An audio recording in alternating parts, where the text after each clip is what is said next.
کیا آپ جانتے ہیں کہ ہر صبح آپ کے گھر میں 2 فرشتے آتے ہیں؟ وہ خالی ہاتھ نہیں آتے بلکہ دعائیں لے کر آتے ہیں۔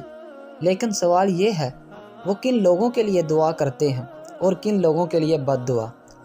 آج ہم اس موضوع کو سمجھیں گے امام علی ابن طالب کی تعلیمات اور اسلامی روایات کی روشنی میں۔ اسلامی روایات کے مطابق ہر صبح 2 فرشتے نازل ہوتے ہیں۔ ایک فرشتہ دعا کرتا ہے، اے اللہ خرچ کرنے والے کو اس کا بدل عطا فرما۔ دوسرا فرشتہ کہتا ہے، اے اللہ بخل کرنے والے کے مال کو ضائع کر دے۔ یہ تصور ہمیں یاد دلاتا ہے کہ اللہ تعالیٰ کی رحمت اور آزمائش ہر صبح ہمارے دروازے پر دستک دیتی ہے۔ امام علی ابن ابی طالب نے فرمایا، رزق خرچ کرنے سے کم نہیں ہوتا بلکہ بڑھتا ہے۔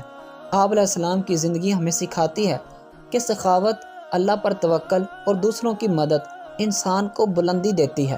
امام علی خود کئی بار اپنا کھانا مسکینوں اور یتیموں کو دے دیتے تھے۔ یہی وہ عمل ہے جس پر فرشتے دعا کرتے ہیں۔ یہ 2 فرشتے دراصل ہمیں روزانہ ایک پیغام دیتے ہیں، اگر تم دوسروں کے لیے آسانی پیدا کرو گے، اللہ تمہارے لیے آسانی پیدا کرے گا۔ اگر تم بخل کرو گے تو تمہاری برکت کم ہو جائے گی۔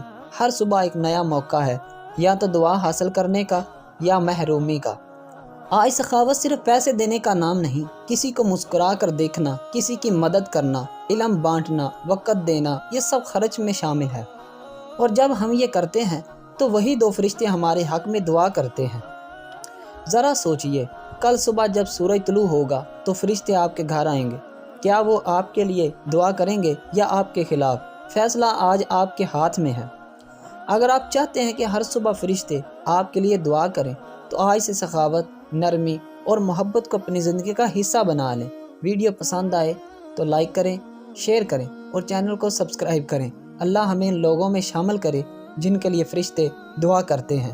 آمین۔